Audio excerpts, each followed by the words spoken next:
नमस्कार दोस्तों, मैं संतोष कुमार स्वागत करता हूं आपका आपके अपने YouTube channel Euler maths classes में। हम लोग आज त्रिकोणमिति का तीसरा लेक्चर करने जा रहे हैं, जिसमें प्रश्नावली 8.1 का प्रश्न संख्या 1 से लेकर 7 तक हल करना सीखेंगे। पिछले लेक्चरों में हमने उदाहरण के सभी प्रश्न कर लिए थे, तो उसी प्रकार का प्रश्नावली में भी प्रश्न है। तो चलिए लेक्चर स्टार्ट किया जाए। तो देखते हैं पहला क्वेश्चन क्या है। पहला क्वेश्चन कह रहा है कि त्रिभुज ए बी सी में जिसका कोण बी समकोण है। तो सबसे पहले तो एक समकोण त्रिभुज बनाना होगा। तो एक समकोण त्रिभुज बना लिया जाए पहले। चलिए, तो समकोण त्रिभुज सबसे पहले बनाया जाए।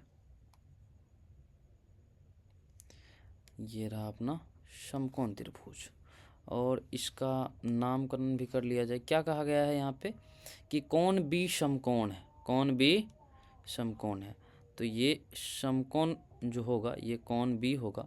बाकी आप जहाँ मन करे ए मान लीजिए और इसको सी। जैसे मैंने इसको अगर ए कहा तो ये अपने आप सी हो जाएगा।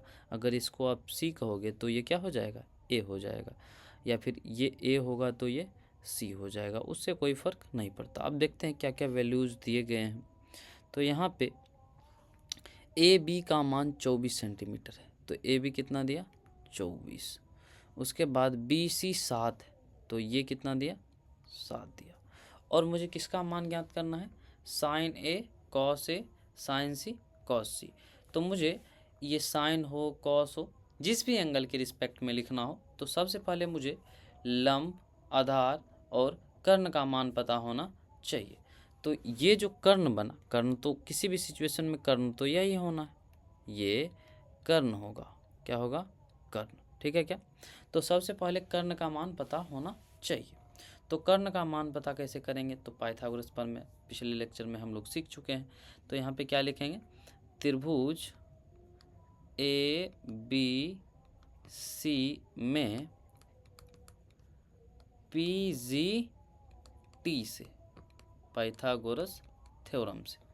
और पाइथागोरस थ्योरम क्या कहता है कि कर्ण का जो स्क्वायर होगा, कर्ण का स्क्वायर बराबर होगा लंब का स्क्वायर प्लस आधार का स्क्वायर, आधार का स्क्वायर। अब इसका वैल्यू यहाँ रख दीजिए।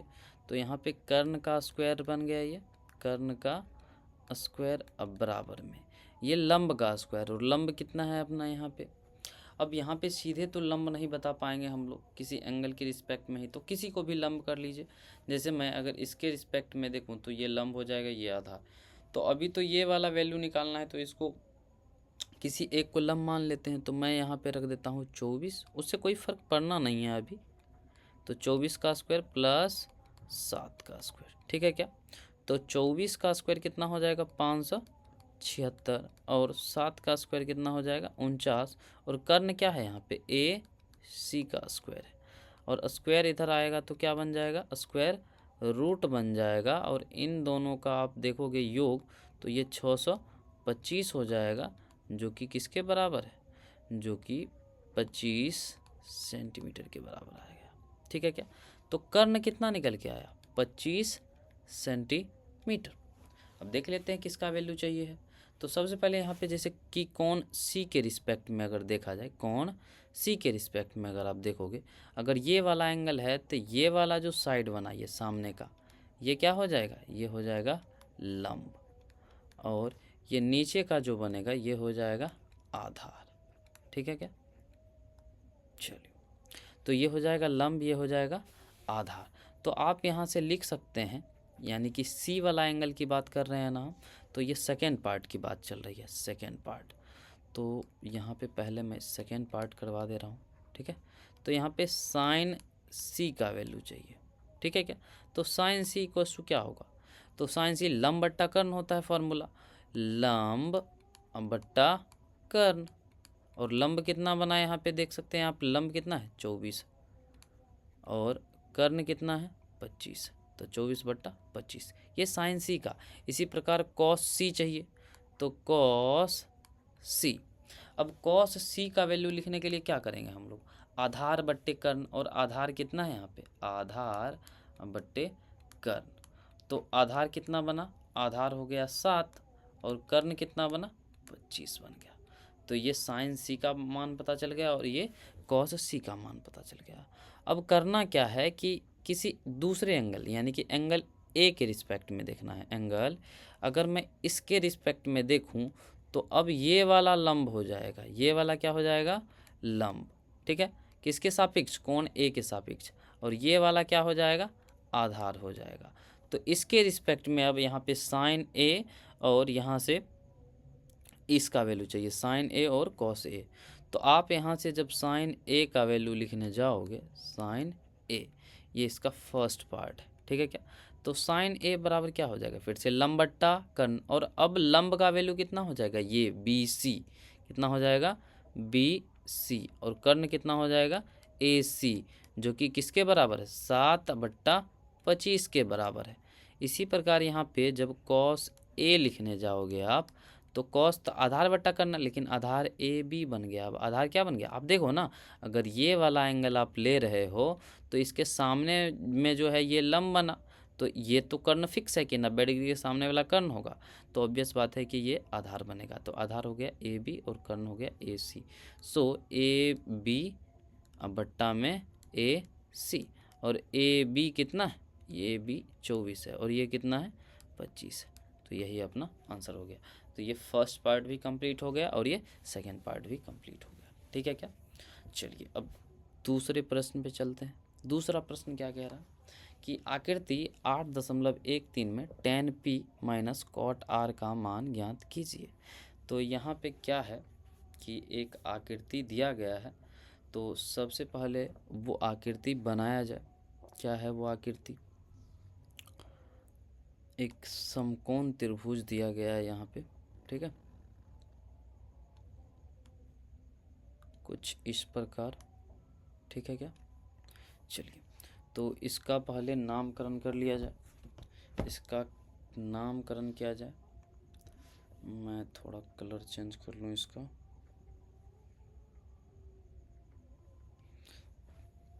इसका नाम रख लेते हैं P, इसका नाम रख लेते हैं Q, और इसका नाम रख लेते हैं R। तो इस प्रकार ये एक त्रिभुज बन गया PQR, और ये वाला डेटा जो है ये प्रश्न में दिया हुआ है, कितना दिया हुआ है, 12 सेंटीमीटर दिया हुआ है, और ये वाला जो है ये 13 सेंटीमीटर दे रखा है, ठीक है क्या। तो ये प्रश्न में दिया हुआ था, ठीक है। चलिए तो आकृति 8.3, यही है आकृति 8.3, ठीक है। तो आकृति 8.3 1.3 में tan p minus cot r का मान ज्ञात करना है। तो यहाँ पे tan p का मान यानी कि इस वाले कोण के सापेक्ष tan की वैल्यू चाहिए, तो इसके सामने वाला लंब हो जाएगा, और tan का वैल्यू क्या होता है, लंब बट्टा आधार, यानी कि QR बट्टा PQ। तो यहाँ पे सबसे पहले ये पता होना चाहिए।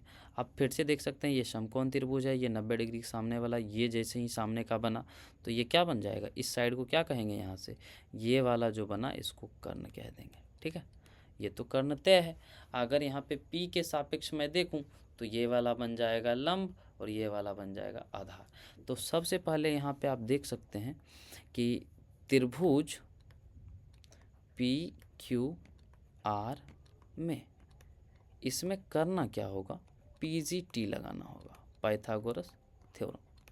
तो PGT से तो यहाँ पे लिख सकते हैं, क्या लिख सकते हैं कि PQ का स्क्वायर प्लस QR का स्क्वायर, और ये बराबर होगा PR के स्क्वायर का, ठीक है क्या। तो PQ का वैल्यू कितना है, PQ का वैल्यू है 12, और इसका स्क्वायर प्लस QR, इसका वैल्यू नहीं पता, यही तो निकालना है, और बराबर में कितना है PR, जो कि 13 के बराबर है, और इसका स्क्वायर। तो यहाँ से 12 का स्क्वायर कितना बना, 144, प्लस QR स्क्वायर बराबर 13 का स्क्वायर कितना बना, 169। तो यहाँ से QR का स्क्वायर जो बना वो 169, और ये प्लस का 144 है, इधर आया तो माइनस का 144 बन गया, ठीक है। तो ये क्यू आर का जो स्क्वायर बना यहाँ पे कितना बना 25 बना, और स्क्वायर इधर आते ही क्या बन जाएगा स्क्वायर रूट बन जाएगा। तो ये बन गया स्क्वायर रूट 25, जिसका की वैल्यू किसके बराबर हो गया 5 इकाई के बराबर हो गया, यानी कि इकाई यहाँ पे सेंटीमीटर में है तो सेंटीमीटर। तो क्यू आर का वैल्यू मुझे पता चल गया कितना 5 सेंटीमीटर। तो अब आप लिख लो कि tan p का वैल्यू क्या होगा और cot r का वैल्यू क्या होगा। तो यहाँ पे आप tan p का वैल्यू पहले लिख लो। तो क्या है यहाँ पे tan p minus cot r, ठीक है। तो tan p का वैल्यू जब आप लिखने जाओगे तो मैं p की बात करूं अगर यहाँ से, तो इसके सामने वाला लंब हो जाएगा, ये हो गया लंब, यानी कि क्यू आर। आप देख सकते हो अगर इस एंगल के सापेक्ष में देख रहा हूँ इस वाले, तो क्यू आर क्या हो जाएगा लंब हो जाएगा।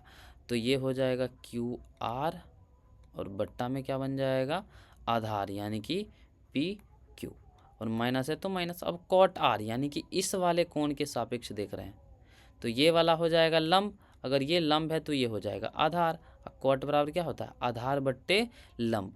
तो अब ये वाला बना आधार, क्या बना आधार, यानी कि क्यू आर बन गया ये क्यू आर। एक बार आप फिर से देख लो, अगर ऐसे समझ में नहीं आ रहा हो ना तो आप अलग से एक डायग्राम बना सकते हैं। जैसे tan p कहा मैंने, तो इसके सामने में ये वाला बना ना, तो इसको आप लंब मार्क कर लो, ठीक है, और ये वाला आप आधार मार्क कर लो, ठीक है।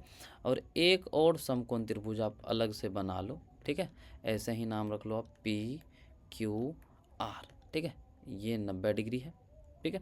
अगर मैंने यहाँ पे कहा कि ये आर वाला ना, ये इस कोण के सापेक्ष बताइए, तो अब ये वाला हो जाएगा लंब, ठीक है, और ये हो जाएगा आधार। कर्ण तो फिक्स है, यही होना है, ठीक है। तो अब आप देखो यहाँ से tan p का वैल्यू आप बताओ tan p, तो tan बराबर क्या होता है लंब बट्टे आधार, लंब कितना है क्यू आर, अब बट्टा में कितना हो जाएगा पी क्यू, ठीक है क्या। इसी प्रकार अब आप देखो cot r की वैल्यू, cot r, तो r तो इसके सापेक्ष देखेंगे तो ये वाला आधार ना, और आधार बट्टा लंब ही तो होता है कॉट, तो आधार कितना है क्यू आर और लंब कितना है पी क्यू, तो क्यू आर अब बट्टा में कितना बन जाएगा पी क्यू, ठीक है क्या। तो यहाँ पे मैं अगर पीजीटी नहीं भी लगाता ना तो डायरेक्ट बन सकता था, ठीक है। तो अब लगा दिया तो वैल्यू रख देते हैं। क्यू आर का वैल्यू कितना बना देखो आप, क्यू आर कितना है 5 है, ठीक है क्या, तो 5 अपॉन पी क्यू कितना है पी क्यू का वैल्यू है 12, ठीक है, माइनस क्यू आर 5 है और पी क्यू कितना है 12, और ये दोनों आपस में क्या होंगे कट जाएंगे, ये और ये कट जाएगा और कितना आंसर आ जाएगा 0, यही अपना आंसर हो गया, ठीक है क्या। तो इसमें पाइथागोरस अगर नहीं भी लगाया जाए तो ये tan और cot का वैल्यू बताया जा सकता था, क्योंकि ये तो 0 ही हो जा रहा। अब वही अगर दूसरा यहाँ कुछ आ जाए ना तो फिर दिक्कत हो जाएगी, तो ये डायरेक्ट 0 नहीं बनता। बाय डिफ़ॉल्ट ये कट गया है, इसीलिए लग रहा है कि इसका यूज ना भी करते तो कोई दिक्कत वाली बात नहीं थी, ठीक है क्या। चलिए नेक्स्ट क्वेश्चन क्या कह रहा है, यदि साइन ए बराबर 3/4 तो cos a और tan a का मान परिकलित कीजिए, ठीक है, परिकलित करना है यानी कैलकुलेट करना है, ठीक है। cos a और tan a का मान ज्ञात करना है, और मुझे पता क्या है साइन a का मान बताया गया, ठीक है क्या। तो चलिए इसको सॉल्व करना स्टार्ट करते हैं। जैसा कि पिछले लेक्चर में हम लोगों ने सीखा है, क्या सीखा है कि साइन a क्या है, साइन a इक्वल्स टू 3/4 जो दिया, ये साइन क्या था, ये लंब और कर्ण का अनुपात ही तो था, लंब और कर्ण का अनुपात ही तो था। कितना था ये 3/4, और 3/4 है। मैंने बताया है कि यहाँ पे क्या मान लेना है, एक अनुपातिक राशि मान लेना है। तो यहाँ से क्या हो जाएगा, लंब का मान कितना हो जाएगा, लंब बराबर 3k हो जाएगा और कर्ण बराबर 4k हो जाएगा, ठीक है। तो लंब पता चल गया और कर्ण पता चल गया, तो आप यहाँ से क्या करेंगे, सबसे पहले पाइथागोरस प्रमेय का यूज करेंगे, और पाइथागोरस प्रमेय का यूज जैसे ही करेंगे आप, तो यहाँ से होगा क्या कि आपको इसका मान पता चल जाएगा। किसका मान पता चल जाएगा? आधार का। अब आधार का मान जैसे ही आपको पता चल गया तो यहाँ से आप किसी भी अनुपातिक राशि का मान बता सकते हैं, किसी भी अनुपातिक राशि का मान बता सकते हैं। तो सबसे पहला काम क्या होना चाहिए कि यहाँ पे पाइथागोरस प्रमेय लगाना है। तो यहाँ पे लिखेंगे PGT से, ठीक है। और PGT क्या है? यहाँ पे लिखेंगे लंब का स्क्वायर, एक सेकेंड कलर चेंज कर लिया जाए, लंब का स्क्वायर प्लस आधार का स्क्वायर, और ये किसके बराबर हो जाएगा?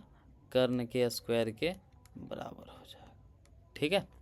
तो लंब कितना है यहाँ पे? 3k और इसका स्क्वायर प्लस आधार कितना है नहीं पता, तो आधार जो भी बनेगा उसका स्क्वायर, और कर्ण कितना है? 4k और इसका स्क्वायर। सो ये कितना बना?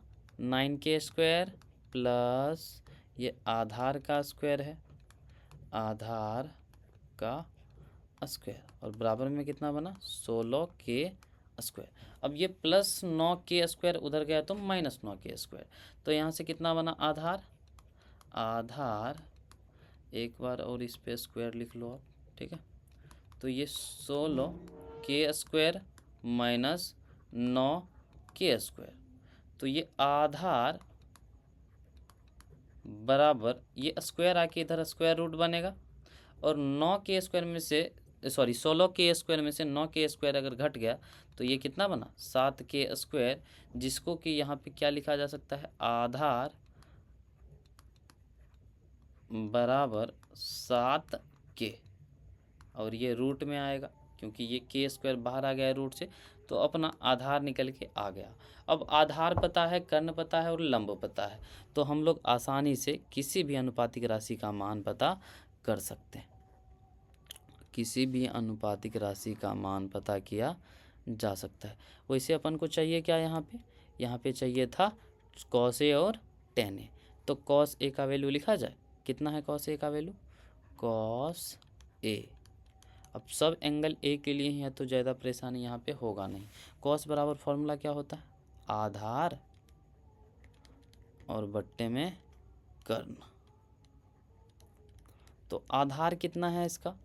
आधार अभी तो निकाला मैंने, √7k, और कर्ण कितना है यहाँ पे? कर्ण बना 4k, तो k से k कट जाएगा, √7/4। इसी प्रकार आप tan A का मान ज्ञात कर सकते हैं। tan A बराबर क्या हो जाएगा? लंब बट्टा आधार, और लंब कितना बना इसका? लंब बना 3k और आधार बना √7k। सो k से k निपट गया तो बचा क्या? 3/√7, ठीक है। तो cos A चाहिए था, cos A निकाल दिया, tan A चाहिए था, tan A निकाल दिया, ठीक है क्या। इसमें करना कुछ नहीं था। इस प्रकार का प्रश्न हम लोगों ने उदाहरण में भी कर रखा है। यहाँ पे sin A का वैल्यू दिया, sin A क्या है? लंब और कर्ण का अनुपात है, तो अनुपात दिया तो एक अनुपातिक राशि कुछ भी मान लेंगे, x y z जो मानना था मैंने k मान लिया। तो लंब का मान 3k मिला और कर्ण का मान 4k मिला, और यहाँ पे पाइथागोरस प्रमेय का उपयोग किया मैंने, और लंब का स्क्वायर प्लस आधार का स्क्वायर बराबर कर्ण का स्क्वायर। लंब कितना था? 3k, इसका स्क्वायर कर दिया, इधर कर्ण कितना था? 4k, इसका स्क्वायर कर दिया, तो ये 16k स्क्वायर बन गया, और ये प्लस का 9k स्क्वायर, इधर आया तो माइनस का 9k स्क्वायर। सो ये 7k का स्क्वायर बना, ये स्क्वायर इधर जाके स्क्वायर रूट बन गया, तो यहाँ पे √7k बना। तो cos A बराबर क्या होता है? आधार बट्टा कर्ण। आधार तो यहाँ √7k निकला था, इसको √7k रख दिया, और कर्ण 4k था, k से k मर गया, तो √7/4, ठीक है क्या। इसी प्रकार tan A बराबर लंब बट्टा आधार। लंब कितना है? 3k और आधार कितना है? √7k, k से k मर गया तो 3/√7, ठीक है क्या। तो चलिए अब अगला प्रश्न करते हैं। प्रश्न संख्या 4 क्या कह रहा है? प्रश्न 4, यदि 15 कॉट ए बराबर 8 हो तो साइन ए और सेक ए का मान ज्ञात कीजिए। सिमिलर प्रॉब्लम्स हैं, जैसे ये करा मैंने, इसमें क्या था, साइन ए का वैल्यू दिया था, और इसमें जो है यहाँ पे नेक्स्ट क्वेश्चन जो है कॉट ए का वैल्यू दिया। क्या फ़र्क पड़ता है? सेम अप्रोच नहीं लगाओगे आप, सेम टू सेम वही हो गया, ये सेम प्रॉब्लम। तो यहाँ पे करेंगे क्या, लिख देंगे 15 कॉट ए बराबर 8, ठीक है क्या। अब ये जैसे ही हुआ तो यहाँ पे क्या लिख देंगे, कॉट ए बराबर 8, ये 15 इधर गुणा में है, इधर आएगा तो भाग में। और कॉट जो होता है वो क्या होता है, कॉट अनुपात ही तो है। किसका अनुपात है? आधार और लंब का।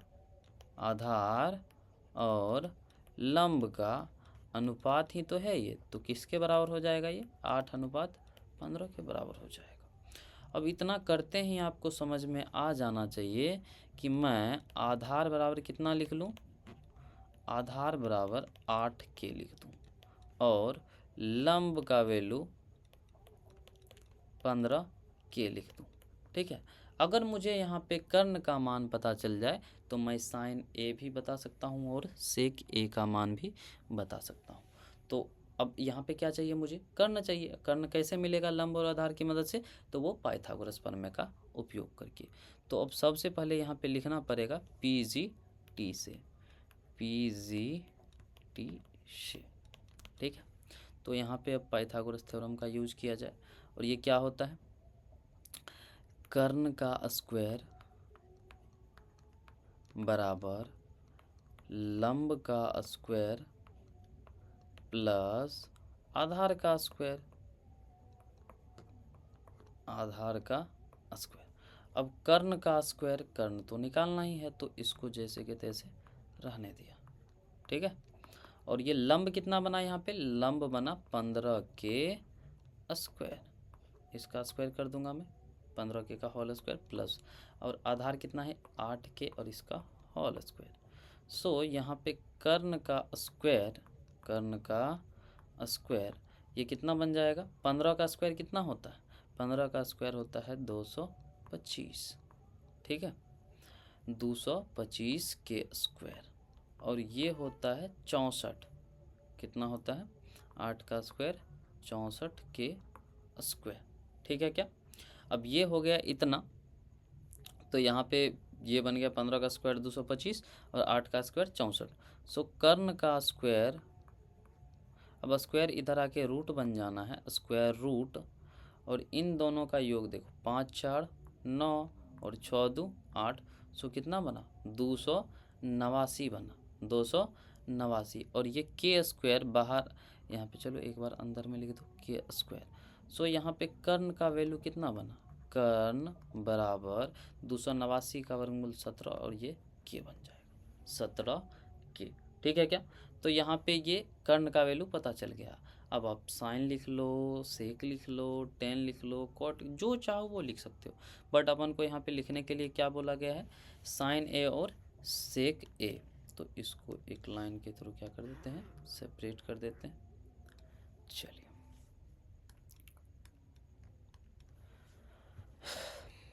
तो अब साइन ए का वैल्यू लिखा जाए। साइन ए ये क्या होता है? लंब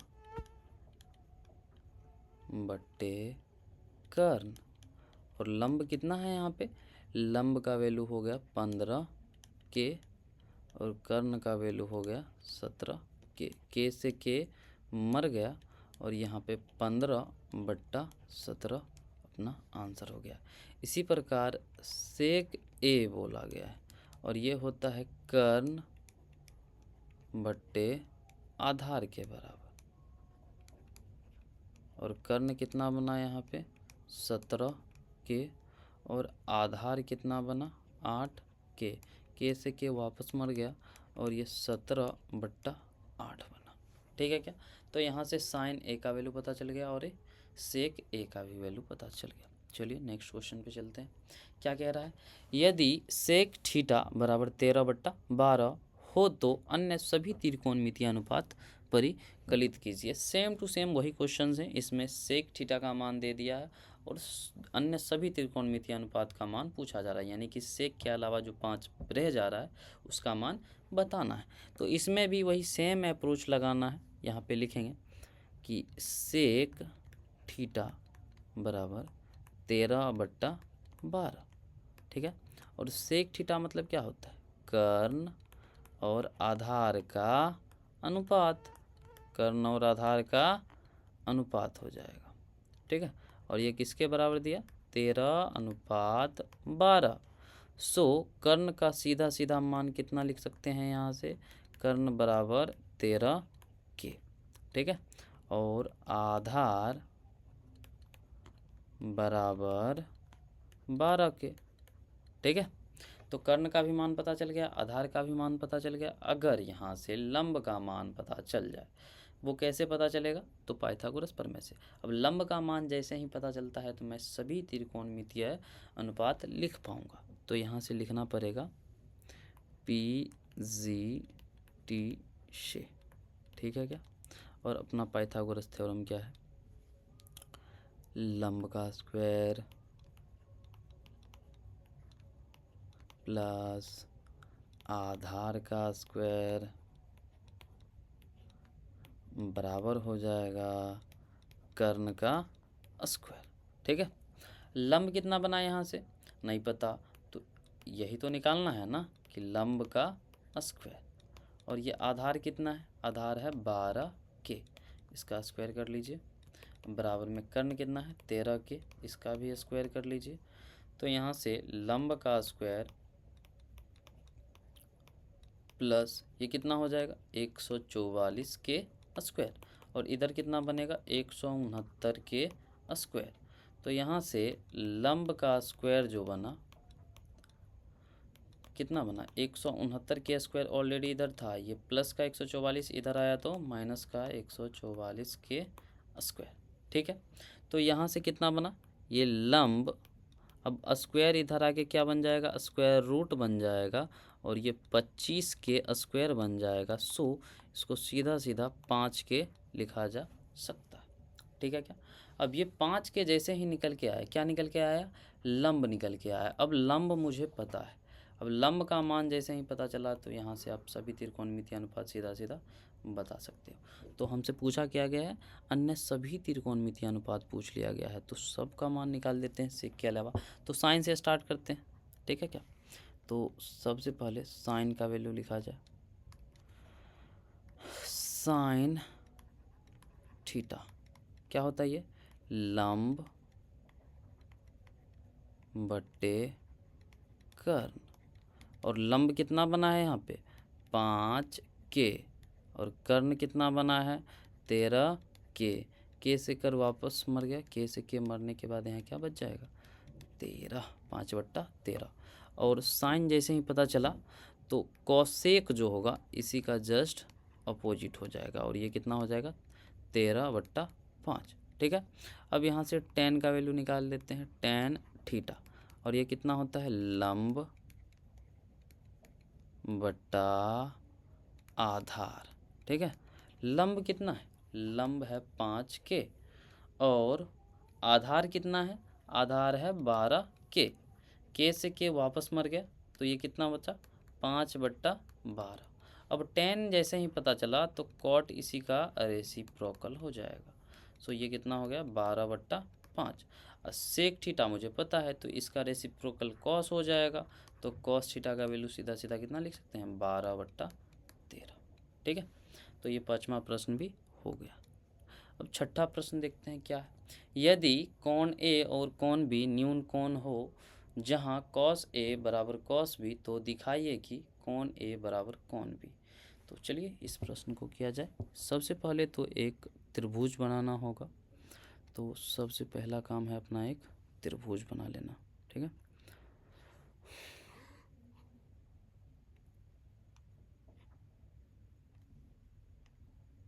समकोण त्रिभुज हो गया ये अपना, इसका कुछ नाम रख लेते हैं। यहाँ पे कोण ए और कोण बी न्यून कोण है, अगर मैं इसको बी बोलूँ तो यहाँ पे ए लेना होगा, यहाँ पे ए और बी नहीं लिख सकते क्योंकि क्या है न्यून कोण है। तो यहाँ पे मान लीजिए सी है। तो एक त्रिभुज दिया गया है ए बी सी, और कोण ए और कोण बी इसमें क्या है, न्यून कोण है। ठीक है क्या। तो मैं क्या करता हूँ कि इस वाले आकृति को 2 बार बना देता हूँ। ठीक है। अब इसका बेनिफिट क्या होगा अभी मैं दिखाता हूँ आपको, क्योंकि 2 अलग अलग एंगल्स के रिस्पेक्ट में देखना होगा। ठीक है तो आसान ही क्वेश्चन, बट इसको अच्छे से समझने के लिए चलिए ठीक है। अब ध्यान से देखिए यहाँ पे करना क्या है। यहाँ कह रहा है कि cos A बराबर cos B, cos A बराबर cos B। तो लिखिए cos A बराबर cos B। अब cos A का मान, अब A के रिस्पेक्ट में आप जब देखोगे इस वाले एंगल के रिस्पेक्ट में, तो यहाँ ये वाला जो बनेगा ये बनेगा लंब और ये बनेगा आधार। कर्ण तो तय है, यही होना है, ये क्या होगा, कर्ण। ठीक है। इसी प्रकार जब आप किसी और एंगल यानी कि एंगल बी के रिस्पेक्ट में देखोगे तो ये वाला जो बनेगा ये बनेगा लंब, अब ये वाला बनेगा आधार। ठीक है। और ये वाला क्या बन जाएगा, कर्ण। चलिए तो यहाँ से cos A मतलब इस वाले एंगल के रिस्पेक्ट में बात कर रहा है, तो यहाँ पे ये जो बना ना, ये वाला जो बना ये हो जाएगा लंब, हो जाएगा, क्या हो जाएगा, लंब। तो cos A क्या होता है, आधार बट्टे कर्ण ही तो होता है cos, और इसका आधार कितना है AC। तो यहाँ पे क्या लिखेंगे AC, और कर्ण कितना है AB। बात समझ में आया क्या। इसी प्रकार cos B मतलब इस वाले एंगल के रिस्पेक्ट में बात कर रहा है, तो अब आधार क्या बन जाएगा, BC बन जाएगा। क्या बन जाएगा, BC। देखो ना आप, बी वाले एंगल के रिस्पेक्ट में ये है आधार, कौन सा, BC। तो आधार, अब बट्टा में कर्ण क्या है AB, कर्ण नहीं बदल रहा। ठीक है क्या। अरे cos थीटा इक्वल्स टू क्या होता है, फॉर्मूला जानते हो ना आप लोग, cos थीटा बराबर आधार बट्टा कर्ण ही तो होता है। तो आप देखो आधार क्या था यहाँ AC, तो मैंने लिखा AC। यहाँ पे कर्ण कितना AB, तो AB लिख दिया। इधर देखो आप आधार कितना है BC है, कोण B के सापेक्ष, कोण B के सापेक्ष आधार यहाँ पे BC बना। ठीक है। तो इतना करने के बाद यहाँ पे ये AB है। ठीक है, यहाँ देख सकते हो आप कर्ण AB है। अब यहाँ पे आप देख सकते हो कि AB से AB कट जाएगा और यहाँ क्या मिल जाएगा, AC बराबर BC मिल जाएगा। आप इसको बॉक्स में बंद कर लो। ठीक है। अब AC का मान किसके बराबर हो गया, BC। अब आप देख सकते हो कि ये वाला त्रिभुज जो है इसमें AC और BC बराबर है। और क्लास 9th में आप लोगों ने त्रिभुज चैप्टर में एक प्रमेय पढ़ा है। क्या था प्रमेय, कि किसी भी त्रिभुज में बराबर भुजाओं के सम्मुख कोण भी बराबर होते हैं। कहने का अर्थ ये है कि ये और ये भुजा अगर बराबर है तो इसके सामने का कोण जो बना ये कोण भी आपस में बराबर होगा। तो यहाँ पे थोड़ा सा लैंग्वेज लिखेंगे, क्या लिखेंगे, किसी भी त्रिभुज में बराबर कोणों की सम्मुख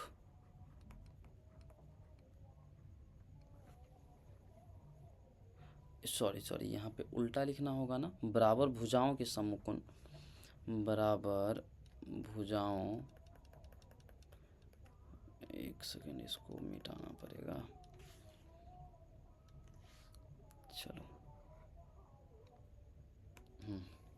ध्यान से देखो, तो बराबर भुजाओं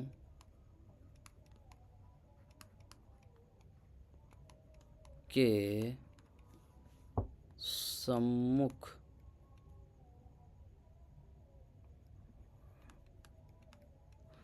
क्या चल रहा है आज,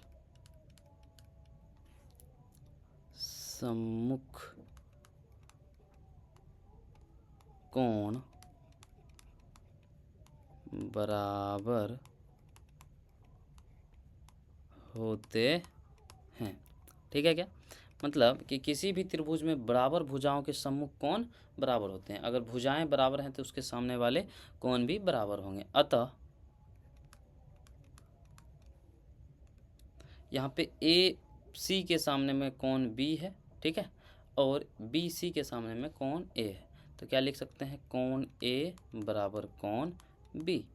यही तो प्रूफ करना था, देख सकते हैं आप, यही प्रूफ करना था और ये मैंने प्रूफ कर दिया, ठीक है क्या। तो ये अपना उदाहरण 6 भी खत्म हुआ। क्या किया मैंने इसमें कि यहाँ पे कॉस ए बराबर कॉस बी दिया, तो कॉस ए का मान रख दिया मैंने, कॉस बी का मान, ए बी से भी कट गया, ए सी बराबर बी सी। तो मैंने देखा कि ये एक ही त्रिभुज के साइड हैं और किसी भी त्रिभुज में बराबर भुजाओं के सम्मुख कोण जो होते हैं वो बराबर होते हैं। तो इसका बराबर भुजा हो गया तो इसके सम्मुख कोण भी बराबर हो गए, बात खत्म, ठीक है क्या। तो ये मैंने प्रूफ कर दिया। अब चलिए लास्ट क्वेश्चन देखते हैं क्या कह रहा है। लास्ट क्वेश्चन है कॉट थीटा बराबर 7/8, कॉट थीटा बराबर 7/8। इसको करने का 2 मेथड है। एक बहुत ही लेंदी मेथड है कि इसमें पीजीटी लगाएं, वही पाइथागोरस थ्योरम ना, और पाइथागोरस थ्योरम लगाने के बाद यहाँ पे जैसे आप देख सकते हैं कॉट थीटा है तो ये आधार बट्टा लंब हो जाएगा, तो कर्ण जैसे ही पता चल जाए तो मैं साइन थीटा का वैल्यू निकाल सकता हूँ, कॉस थीटा, ये वैल्यू पुट करके आप यहाँ पर कर सकते हैं। ये तो पहला मेथड है जो हर जगह करवाया जाता है, आप भी करोगे जहाँ भी पढ़ते होगे आप, ऑफलाइन में या फिर कहीं भी देखो ऑनलाइन में भी, तो यही मेथड्स बताए जाते हैं। लेकिन ऐसे नहीं करना हम लोगों को, एक प्रॉपर्टी होता है इसका, ध्यान से देखिएगा, और वो प्रॉपर्टी क्या है आप यहाँ साइड में देख लो। चलो इसको आप याद रखोगे, आगे मैं इसको प्रूव भी करूँगा, ठीक है। और वो प्रॉपर्टी क्या है, चलो यहीं पे करते हैं, sine square theta plus cos square theta, इसकी वैल्यू कितनी होती है, 1 होती है, ठीक है क्या। तो sine square theta plus cos square theta, इसकी वैल्यू 1 होती है, और ये वाला रिजल्ट आपको याद रखना है। इन रिजल्ट्स के हेल्प से मैं इसको बहुत आसानी से कर सकता हूँ, ठीक है क्या। चलो करके दिखाते हैं। यहाँ पे अगर आप ध्यान से देखोगे तो यहाँ से अगर ये प्लस का साइन स्क्वायर थीटा उधर गया तो माइनस का साइन स्क्वायर थीटा बन जाएगा। तो यहाँ पे क्या लिख सकते हैं कि, एक सेकेंड कलर चेंज कर लिया जाए, तो ये क्या बन जाएगा, कॉस स्क्वायर थीटा बराबर में क्या है 1। यहाँ पे देखो प्लस का इधर आया तो माइनस का, तो ये भी इसी का एक नेक्स्ट वर्जन हो जाएगा, समझ रहे हो। अरे इसी को देखने का अलग तरीका है। या फिर आप क्या करो कि इधर साइन वाला को रख लो, साइन स्क्वायर थीटा, ठीक है, और ये प्लस का कॉस है इधर आया तो माइनस का कॉस स्क्वायर थीटा। मैंने कुछ भी नई बात नहीं की यहाँ पे, ठीक है, वही बातें हैं, बस इसको इस तरफ से उठा के इस तरफ ले आया, ठीक है क्या। तो यहाँ पे आप देख सकते हैं ये प्लस का साइन स्क्वायर थीटा था तो इधर आके माइनस का साइन स्क्वायर थीटा बन गया, या फिर ये देख सकते हैं कि प्लस का कॉस स्क्वायर था तो इधर आके माइनस का कॉस स्क्वायर थीटा बन गया। बस बात खत्म, इतना ही नॉलेज चाहिए था इस क्वेश्चन को करने के लिए। चलिए फर्स्ट पार्ट इसका करते हैं। क्या कह रहा है फर्स्ट पार्ट, हाँ तो कलर चेंज कर लिया जाए। क्या है फर्स्ट पार्ट, अब ध्यान से देखना, आप देखो यहाँ पे 1 plus sine theta into 1 minus sine theta. अगर आप इसको x की तरह देखो, इसको y की तरह, तो ये भी x, ये भी y, और ये x माइनस वाई बन जाएगा, और ये x प्लस वाई बन जाएगा, x प्लस वाई, ठीक है। और ये बराबर में क्या फॉर्मूला होता है, X square minus Y square. So यहाँ पे x किसको बोले थे 1 को, तो 1 का स्क्वायर माइनस y किसको बोले थे साइन थीटा का स्क्वायर, तो साइन थीटा को बोले थे साइन थीटा का स्क्वायर बन जाएगा, ठीक है क्या। तो यहाँ पे इसके बदले क्या लिख सकते हैं, 1 का स्क्वायर 1 और साइन थीटा का स्क्वायर, तो इसको ऐसे भी लिखा जा सकता है, साइन थीटा का होल स्क्वायर लिखो या साइन स्क्वायर थीटा, दोनों बातें बराबर हैं। सेम टू सेम आप यहाँ भी देखो, इसको x कॉल करो, इसको y, तो x प्लस वाई, ये x माइनस वाई, तो क्या हो जाएगा x square minus Y square. तो यहाँ पे बट्टा में फिर से 1 का स्क्वायर माइनस, यहाँ पे साइन था तो साइन का स्क्वायर, ये कॉस है तो कॉस का स्क्वायर, ठीक है क्या, बात समझ में आता है इतना, ठीक है ना। तो अब आप देखो यहाँ पे कि 1 माइनस साइन स्क्वायर थीटा को क्या लिख सकते हैं हम लोग, 1 माइनस साइन स्क्वायर थीटा को क्या लिखा जा सकता है, कॉस स्क्वायर थीटा। तो इसके बदले आप लिख लो यहाँ पे कॉस स्क्वायर थीटा, ठीक है क्या, बट्टे, ठीक है।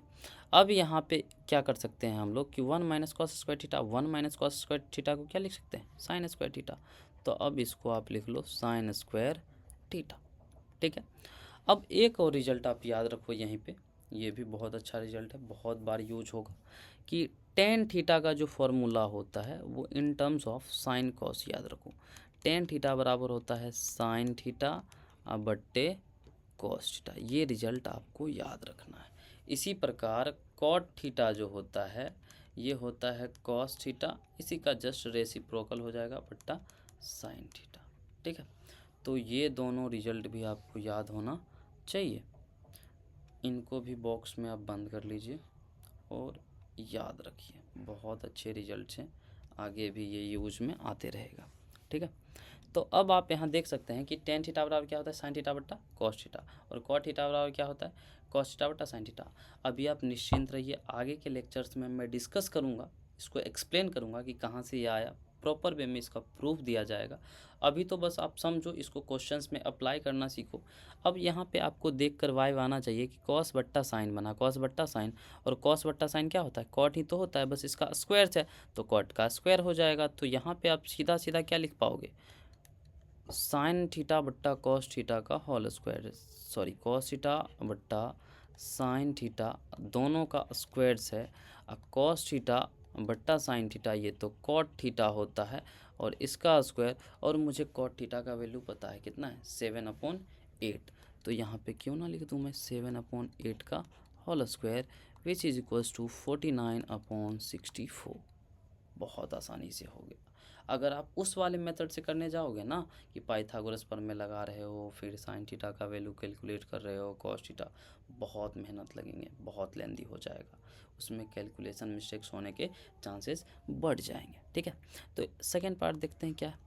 सेकेंड पार्ट है कॉट स्क्वायर थीटा। ठीक है, तो कॉट स्क्वायर थीटा, अब कॉट स्क्वायर थीटा क्या है, यहाँ पे कॉट कितना है 7/8 ही तो है इसका स्क्वायर, तो इसका भी आंसर कितना आया 49/64।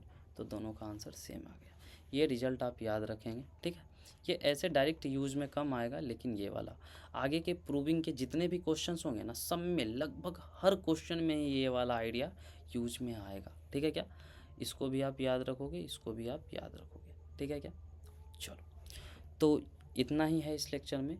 ठीक है, ये लास्ट क्वेश्चन था, प्रश्न संख्या 7।